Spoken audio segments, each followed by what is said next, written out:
कोई भी बिजनेस की कोई गारंटी नहीं होती। हर जगह 99.99% होता है कि वो सक्सेस करेगा, बट 1% हमेशा चांस है किसी भी बिजनेस में कभी भी फेल हो सकता है।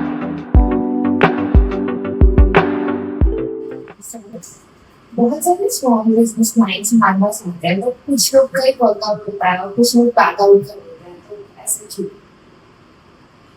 So, जब कोई स्मॉल बिजनेस किसी एजेंसी को अप्रोच करता है तो बेसिकली उसके माइंड में ये रहता है कि एक तो एजेंसी के पास मुझे जाना है, और बट जाने के बाद जब बजट चीजें हैं वो क्या रहेंगी, उसके फेवर में रहेंगी या बहुत ज्यादा रहेंगी। तो एक तो वो उसको डिसीजन लेने में और बैकआउट करने में या कंफर्म करने में हेल्प करता है। तो अगर उसका बजट अच्छा है, वो बड़ा बिजनेस लेके आ रहा है, लॉन्ग टर्म में सोच रहा है, तो वो एजेंसी के साथ जाता है। बट अगर उसको लगता है कि नहीं यार, मैं जो प्लान सोच रहा है, जो मेरा बजट है, वो एजेंसी के हिसाब से नहीं जा रहा है, तो वो फिर अपने हिसाब से उसको सोचता है या करता है। सो इसमें अंदर एजेंसी का क्या रोल रहता है कि वो कैसे हेल्प करे स्मॉल बिजनेस ओनर्स को ताकि वो और अच्छे से ग्रो कर पाए? ओके, सो बेसिकली क्या है कि एजेंसी का रोल थोड़ा सा बाद में आता है। बट पहले अगर आप समझना चाहेंगे तो जो बिजनेस कोई भी स्टार्ट करने जा रहा है, कोई छोटा पर्सन या लेके आ रहा है, आइडिया लेके आ रहा है, सबसे पहले उस पर डिपेंड करता है कि सपोज कोई क्लाइंट है, वो क्लोथिंग बिजनेस में आना चाहता है, ठीक है। तो उसका पहला पर्पज रहेगा कि क्लोथिंग बिजनेस क्या वो सेम लेके आ रहा है, कि जो मार्केट में ऑलरेडी बिक रहा है वो लेके आ रहा है, और वो सोच रहा है मैं प्राइस पे खेलूंगा, ठीक है। लेकिन अगर वो प्राइस पे कितना खेलेगा, क्योंकि एक टाइम के वो प्राइस पे जो दाव रहा है उसको आगे चल के मार्केटिंग करनी पड़ेगी, स्टॉक रखना पड़ेगा, वेबसाइट बनानी पड़ेगी, तो उसको प्राइस तो बढ़ना ही पड़ेगा। आज नहीं तो कल स्टार्टिंग में कितना भी वो कर ले, कम प्राइस पे अच्छी क्वालिटी नहीं दे पाएगा। सो पॉइंट ये है कि वो जो बिजनेस किसी का लेके आ रहा है, किसी का कॉपी कर रहा है, तो उसमें कुछ चेंज लेके आए, मतलब उसमें कुछ वैल्यू एडिशन एक्स्ट्रा करे, जिससे कि वो थोड़ा सा कॉम्पिटेटिव हो जाए। जैसे एग्जांपल, हमारे क्लाइंट आए थे, उन्होंने क्लोथिंग का प्रोडक्ट लेके आए, हमने डिस्कशन किया। तो पहले हमें लगा कि वो सेम क्लोथिंग लेके आएंगे, मेंस वुमेन्स की, या तो एथनिक या तो कैजुअल, जो मार्केट में ऑलरेडी काफी बड़े प्लेटफॉर्म पे बिक रहा है। बट उन्होंने क्या किया, वो किड्स क्लोथिंग लेके आए, वो भी एथनिक में। तो वो मुझे काफी अट्रैक्टिव लगा मुझे, और कि हमें लगा कि उसमें काफी बेटर भी कर सकते हैं, मार्केट में उसकी डिमांड भी बहुत है, राइट।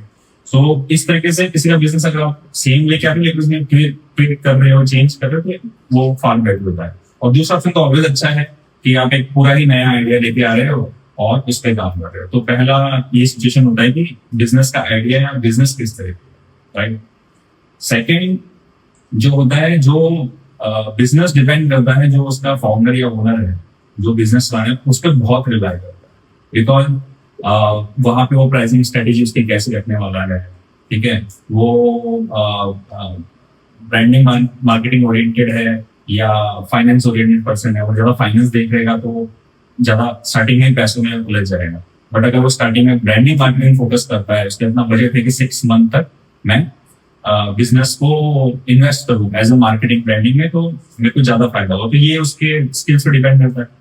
फिर जो प्रोडक्ट वो लेके आ रहा है, उसका उसने रिसर्च कितना अच्छा किया है कि इसको कहाँ बेचना है, किस तरह के कस्टमर्स को बेचना है, राइट। ये सब चीजें उसके मैटर करती हैं। और थर्ड ये करता है कि वो इसको इंक्रीज कैसे करेगा बिजनेस, मतलब उसका प्लान्स क्या है, और 6 मंथ तक वो उसको कैसे सरवाइव करेगा, कैसे लॉस से वो प्रॉफिट की तरफ जाएगा। तो ये सब चीजें सेकंड नंबर पे उस पर्सन पर डिपेंड करो। तो अगर बिजनेस में 6 मंथ सर्वाइव करना है तो चांसेस है कि वो आगे तक चल जाएगा? नहीं?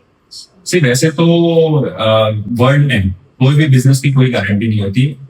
हर जगह 99.99% होता है कि वो सक्सेस करेगा, बट 1% हमेशा चांस है किसी के बिजनेस में कभी भी फेल हो सकता है। वी हैव सीन दैट कि बड़े बड़े बिजनेसेस भी फेल हो गए हैं, ठीक। हाँ, बट अगर उसकी प्लानिंग और स्ट्रेटेजी सही है, वो, हाँ ठीक है, आई कैन अंडरस्टैंड कि एक जो छोटा बिजनेसमैन होता है उसके पास एक वो स्ट्रेटेजिकली नहीं होता, हाँ, लेकिन उसका आइडिया अच्छा है, वो उसमें स्ट्रॉन्ग फीलिंग्स है, स्ट्रॉन्ग कॉन्फिडेंट है, तो वो कर सकता है। लेकिन हाँ, 6 मंथ के बाद अगर वो बिजनेस का जो उसका प्लान है ग्रोथ करने का, उसको वो सही तरीके से इम्प्लीमेंट कर पाए। लाइक एग्जाम्पल कि अब जैसे 6 मंथ उसने सर्वाइव कर लिया, ठीक है। अब मैं आपको एग्जाम्पल देता हूँ, हमारे पास कई ऐसे क्लाइंट्स थे जिनका 6 मंथ में हम लोग ब्रेक इवन तक ले आए थे, इवन प्रॉफिटेबल भी ले आए थे। लेकिन उसके बाद तुम क्या प्लान नहीं था?